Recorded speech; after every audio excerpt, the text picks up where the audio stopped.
अस्सलाम वालेकुम नाज़रीन, आज हमारी वीडियो का उन्वान है आज़ाए सौत या आज़ाए तकल्लुम।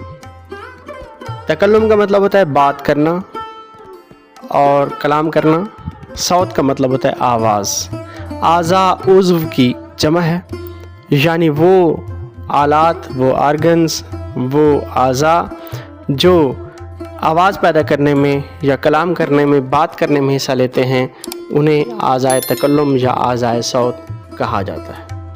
नाज़रीन, अगर आप इस चैनल पर नए हैं तो चैनल को सब्सक्राइब कीजिए, वीडियो को लाइक कीजिए और कमेंट्स में हौसला अफजाई ज़रूर कीजिएगा।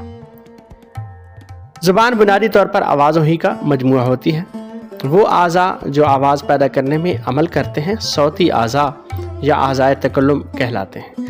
आवाज़ का असल सरचश्मा क्या है? हल्क है, जिसमें वाक़े आसाबी रेशे फेफड़ों से आने वाली हवा के दबाव से थरथराते हैं। यानी जब फेफड़ों से हवा निकलती है तो जब वो हल्क में पहुंचती है तो हल्क में हवा के दबाव से वहाँ पे जो आसाबी रेशे होते हैं वो थरथराते हैं, यानी वाइब्रेट करते हैं, उनमें इर्तियाश होता है और फिर उस इर्तियाश से आवाज़ पैदा होती है और फिर हुरूफ जो हम अदा करना चाहते हैं, मुख्तलिफ हुरूफ आवाज़ की सूरत में हमारे सामने आते हैं। अगर हम देखें तो आवाज़ पैदा करने के लिहाज से आज़ाए सौत की दो अक़साम हैं। एक तलफ़्फ़ुज़कार, जिसे अंग्रेज़ी में आर्टिकुलेटर कहते हैं, और दूसरे मकाम तलफ़्फ़ुज़ या नुक्ता तलफ़्फ़ुज़ यानी पॉइंट ऑफ आर्टिकुलेशन। तलफ़्फ़ुज़कार वो आज़ाए सौत होते हैं जो आवाज़ों को अदा करने में अपनी जगह से हरकत करते हैं, यानी आवाज़ पैदा करने में उनकी अपनी जगह से इधर उधर, ऊपर नीचे, दाएं बाएं हरकत करना ज़रूरी होता है। तो वो अपनी जगह से हरकत करते हैं, इसलिए उनको तलफ़्फ़ुज़कार कहा जाता है। और वो आज़ा जो आवाज़ों को अदा करने में अपनी जगह से हरकत नहीं करते, वो आज़ा मकाम तलफ़्फ़ुज़ कहलाते हैं, जिन्हें वो अपनी जगह पे मौजूद रहते हैं। वो अपनी जगह से इधर उधर मूव नहीं करते, लेकिन चूँकि वो उनका हिस्सा अपनी जगह पे रहने में भी फिर भी वो आवाज़ों की अदाई में अपना हिस्सा लेते हैं, लिहाजा उनको मकाम तलफ़्फ़ुज़ या नुक्ता तलफ़्फ़ुज़ या पॉइंट ऑफ आर्टिकुलेशन कहा जाता है। नाज़रीन, जो आज़ा आवाज़ पैदा करने में हिस्सा लेते हैं उनमें से दो मुतहरिक होते हैं जिन्हें तलफ़्फ़ुज़कार कहा जाता है। उन तलफ़्फ़ुज़कार दोनों में सबसे ज़्यादा मुतहरिक जो सौती उज़्व है, यानी जो आवाज़ पैदा करने में इधर उधर, ऊपर नीचे मूव करता है, हरकत करता है, वो उज़्व ज़ुबान है। ज़ुबान के अलावा निचला होंठ जो है वो हरकत करता है, क्योंकि ऊपर वाला जबड़ा जो है हरकत नहीं कर सकता, वो फिक्स होता है, जबकि नीचे वाला जबड़ा हरकत करता है। तो निचला होंठ जो है वो आवाज़ पैदा करने में अपनी जगह से हरकत करता है, लिहाजा ज़ुबान के बाद दूसरे नंबर पर वही तलफ़्फ़ुज़कार है। अब आते हैं, हम एक एक करके इनको गिनते हैं। पहले नंबर पर होंठ हैं। अभी बताया है कि ऊपर वाला होंठ मकाम तलफ़्फ़ुज़ है, निचला होंठ अपनी जगह से मुतहरिक होने की वजह से तलफ़्फ़ुज़कार है।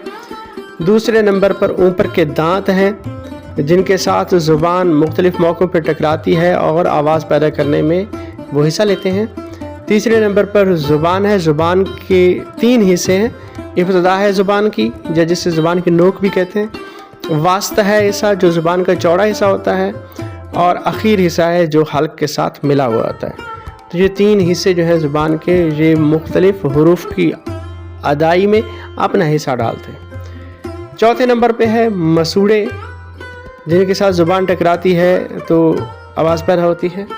पाँचवें नंबर पर है तालू। तालू के दो हिस्से हैं, एक सख्त हिस्सा है और एक नरम हिस्सा है। तो ये मुख्तलिफ़ आवाज़ों को पैदा करने में दोनों हिस्से अपना अपना किरदार अदा करते हैं।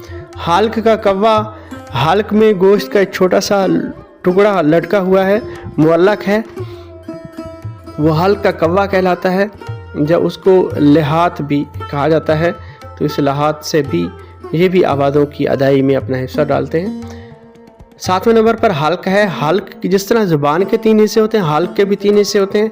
एक इब्तिदाई हल्क है, यानी जो मुंह के साथ मिला हुआ है, और दूसरा वास्ते हल्क है, और तीसरे नंबर पर जो है आखिर हल्क है जो सीने के साथ मिला हुआ है। तो ये हल्क के جو ہے لبائی کے لحاظ سے یہ 3 حصے ہیں، ہر حصے سے الگ الگ حروف کی جو ہے آواز پیدا ہوتی ہے۔ 8ویں نمبر پر ووکل کارڈ ہے یا صوت تانت ہے، یعنی وہ کارڈز جن کے ساتھ ہوا ٹکراتی ہے تو ان کی ارتعاش سے آواز پیدا ہوتی ہے، انہیں ووکل کارڈ کہتے ہیں، صوت تانت بھی انہیں کہا جاتا ہے۔ 9ویں نمبر پر ہے سانس کی نالی، پھیپھڑوں سے ہوا کو دوسرے صوتی اعضاء تک لے جانے میں جس چیز کا کردار ہے وہ سانس کی نالی ہے، وہ آواز پیدا کرنے میں ہوا کو پھیپھڑوں سے اوپر کی طرف لے آتی ہے۔ 10ویں نمبر پر ہنجرا یا نرخرا یا حلقوم ہے، وہ یہ بھی آواز پیدا کرنے میں اپنی جو ہے مطلب ہے کردار ادا کرتے ہیں، انگلش میں یہ لیرنگس کہلاتے ہیں۔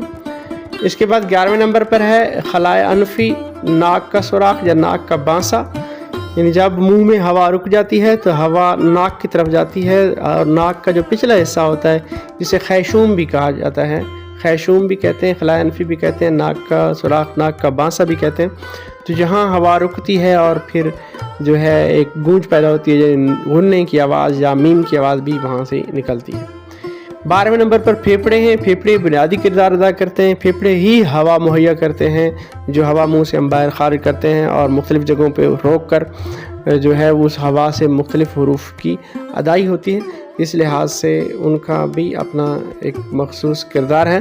تو یہ 12 جو ہیں انہیں اعضائے صوت یا اعضائے تکلم کہتے ہیں۔ آوازوں کی جو اگلی ہم ویڈیو میں ہم آوازوں کا بیان کریں گے کہ کون سی آواز کہاں سے ادا ہوتی ہے، کون سا حرف کہاں سے ادا ہوتا ہے، تو اس سے پہلے ان اعضائے صوت کا جاننا بہت ضروری تھا، اس لیے ہم نے اعضائے صوت کے بارے میں پہلے ویڈیو بنائی ہے تاکہ آپ ان چیزوں سے فیملیئر ہوں، تاکہ بعد میں جب ان کا نام آئے تو آپ آسانی سے جو ہے چیزوں کو پہچان جائیں۔ اگلی ویڈیو تک کے لیے اللہ حافظ۔